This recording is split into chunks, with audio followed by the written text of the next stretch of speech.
Good afternoon. So I'm making this YouTube video to kind of give an update on my swing trading ideas. I also just realized that the last video I made on swing trading, the current price action here, was actually had no volume. So I apologize for that. It's still going to be up, but I'll have to really quickly go over what kind of I was thinking last time. So it was on a Tuesday and the daily candle had not yet closed, but we're going to use this price action.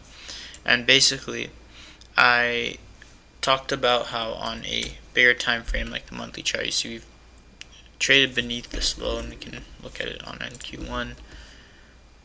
We had traded beneath a significant bunch of monthly swing lows on the weekly chart. Is what it looks like. So price afterwards very quickly made a rejection higher. Like, this is a very significant candle higher, and we've since then retraced into a discount. So we had all the conditions for a bullish setup, and I said I could be wrong. It could continue going lower. However, if we're going to reverse, this is like they're going to be the low. Like, this is where you can buy. It's a safe place to buy and trust that we are likely to be reversing, and you're going to have a really good price down here. Not going to see too much drawdown from this low all the way up to the 50% there of that candle.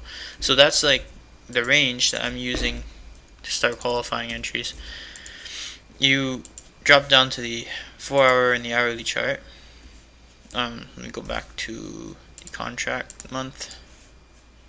So on the 4-hour chart, you can see I denoted a market shift. I talked about a market shift, and then as we come back, you look for the displacement that created the market shift. You look for order blocks or fair value gaps or whatever. In this case, on the daily chart, this is a daily low. This can also be a PD array. So when we've taken out, we've kind of moved sideways a little bit for 2 days at least, maybe 3, other than the opening higher. So we've kind of created, even on Wednesday and Thursday, we moved sideways. So we've created a lot of liquidity down here because of this sideways price action. So from this entire week or so, and then price has shot down below the liquidity, below all the consolidation, not just this low, but also just kind of like this area where there's lots of lows and bodies kind of all meeting each other, and is in a severe discount. So from here you can look for ideas to buy, and that's when you drop down to the hourly or lower than that, and then you look for fair value gaps or order blocks to buy, and you can see each one very easily after a little bit of resistance broken through and then use as support. So you have this fair value gap, for instance, which is initially resistance and turns into support, and you're anticipating these ideas to go from resistance to support, because you have a bias that price is going to go higher, and so you want to see those things happening, and you do see them happening. So that can make you more confident we're going to go higher, and we just can kind of continue pressing higher. And I'm going to talk about now what's recently happened. Alright, so we're going to go back to the daily chart, and since that low on Monday, we've only really went higher. We've had, I'm using the volume imbalance here in orange because it's the highest in this entire range, the last move lower from here to here. The highest PD arrays I could use is the rejection block. There is a slight fair value gap here. I can combine it with the volume imbalance, but this is also just a new day opening gap, the space between the previous day close and the new day close, and a volume imbalance on the daily chart. So I just decided to use that one because my eye spotted that it made a low, but it doesn't necessarily, this isn't something that you can use and it'll always make the low like that. I mean, it's just, I just spotted it that way and put it there because it looks nice, but it doesn't really matter. Point is that we didn't really, since that Monday, we didn't really see many days really retrace back to a discount. Now, it doesn't mean if you're a scalper or a day trader and you're making money inside these daily candles that you can't make money selling. Maybe on this Wednesday price goes down, and then you take a short and you end up making money as it drops down, and then you close your trade before it comes back up, stuff like that, right? But I'm more talking about on if you were looking to buy around here and now you're holding it. So this would be really good for you because you're seeing very little willingness to actually go down, make a retracement. Now what would make it want to retrace? Most likely when you get above a significant high. So once we get up above this one, I'd start to think about being ready for a retracement. Now this could be a place where you take partials. It could be a place where you just kind of watch out and get ready to add more if it retraces into a discount again and then it continues to press higher afterwards. You could add more, but I'm going to be paying attention to this high and then studying what happens. How does price react to it? You know, if it continues to push through, then you know you're very, very bullish, and just the way it behaves around this high is going to kind of give me a better understanding of how price is going to move in the following week or two. Yeah, so let's drop down into lower time frame. So this is back on Tuesday. As you can see, we've had a very similar price action actually. So if you take a good look at that sideways price action from that I just talked about, right? So you see how we've kind of moved sideways, slightly lower, but more so sideways, and over the on average in like the span of a week, maybe just about a bit more. And then you've come right down to sweep up all that sell side liquidity. Okay, this looks very similar to over here, but this is on a smaller time frame, a smaller scale. And then of course if you go to the monthly, the higher time frame, you also have this sort of sideways price action, right? And then you quick, very aggressive drop lower before very aggressively running back higher. So you can hopefully we'll continue pressing to make new highs in this run. I'm not saying that's what's going to happen, but again, this is why when I got to look at these highs over here and then start to judge what price is really wanting to do.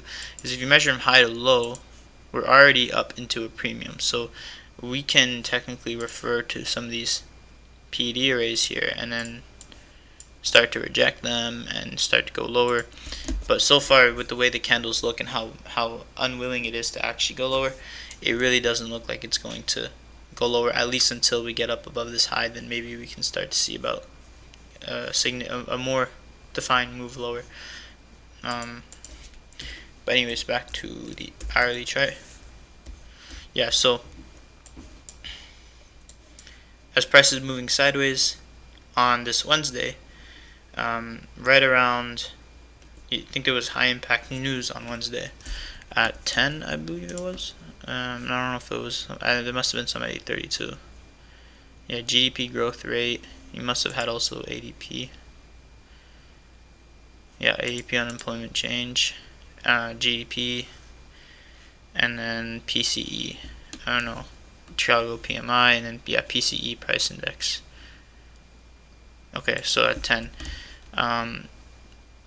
But yeah, you see at 10, we've made the low and we've reversed, and that's when all the news comes in. So you could have looked for a really good trading idea on Wednesday. If we go back to that,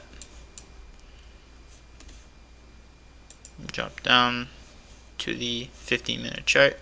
Now, my model comes in. This isn't about swing trading.